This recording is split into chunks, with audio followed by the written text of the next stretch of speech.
All right, I'm going to do a quick video on upgrading my HIDs on my Challenger to LEDs.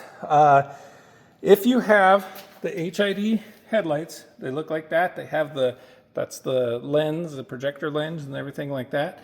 If you have that, you need to get special bulbs. These are, I believe, what are these? D3S bulbs. Right there on the left there, D3S 35 watt. These are HIDs. You don't want to touch the bulb just like halogens if you need to reuse it or anything like that. There's a couple videos out here on how to get the bulb out. There's a little collar. You turn it and the bulb pops out, and then you have to take that collar off and transfer it to the new bulb. This is the new bulb. It's a D3S housing. It's just an LED, so you don't have a I can't remember what they call these. It's like a capacitor in there, a starter.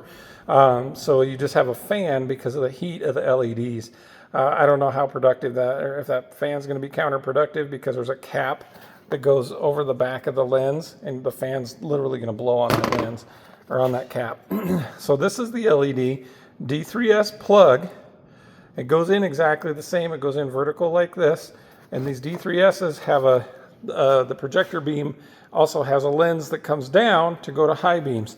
So what I'm going to do is I'm going to show you real quick the difference between the HID and the LED. Now HIDs are a huge step up from halogen. LEDs, if you get the right ones, are even better. Look at that. LED, HID. I'm going to turn, every time I put LEDs in, even in projector lenses, you need to lower them a little bit because the light is so intense to oncoming drivers that it's very distracting. HIDs do need to warm up, and if you look, you can tell it's no longer a purplish color. It's kind of warmed up, but that's about as bright as it's going to get. And you can't really see here, but by the naked eye, that HID looks a lot more like a halogen than HID.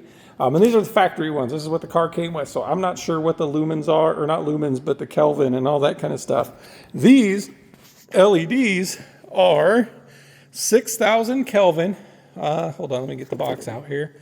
We'll just do it this way. They are something from Amazon, just cheapies. There's the part number. I can't recall what they are. Typically, hold on a second. Yeah, typically, I don't like to go brighter than 6,000 Kelvin. The whiteness of the light is measured in Kelvin. So like a 4,000 is yellower, more like a halogen. And like 7, 8, 9,000, it goes from white to like this weird blue color and stuff like that. I found anywhere from like 5 to 6,000. 5,500 I really like, but it's hard to get these days. A lot of them are just straight 6,000. That's that whiter light that you'll get with them.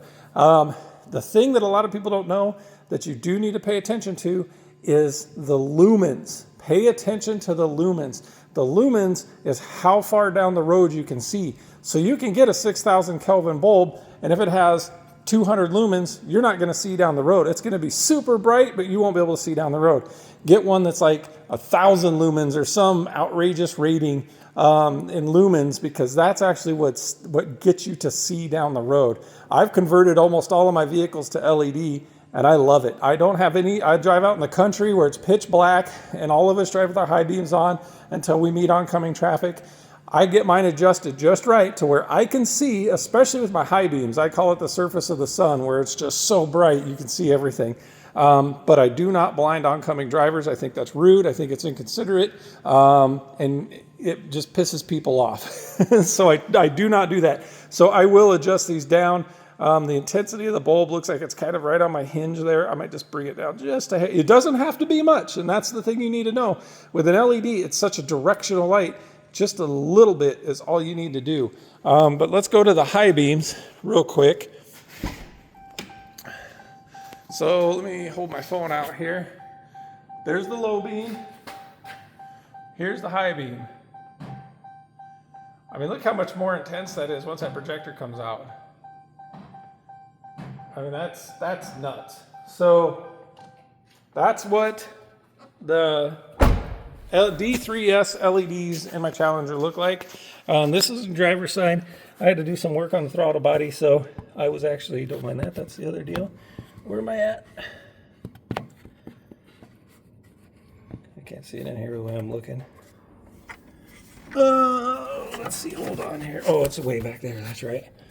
Way back in there. There it is.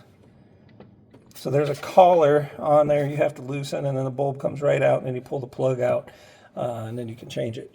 It only goes back in the same way, about putting it in upside down. With LEDs, these don't have a high beam and a low beam. It's a single wattage bulb. Certain LEDs, depending on the light you have, so like my Eclipse has a single bulb that does high beam and low beam. You have to put the LED in the correct orientation. Otherwise, when you do high beams, it'll go down instead of up, and it's a whole deal. Other vehicles that I have a separate high beam and low beam, so you buy an LED for the high beam and an LED for the low beam, and then you don't have to worry about direction. These go in vertical just like this. This is the only way they go in, actually. The connector has to point down, and then you just slide it in there, and it'll slide right in, and then you lock the lock ring on, and you're good to go. So that's HIDs versus LEDs and my Challenger.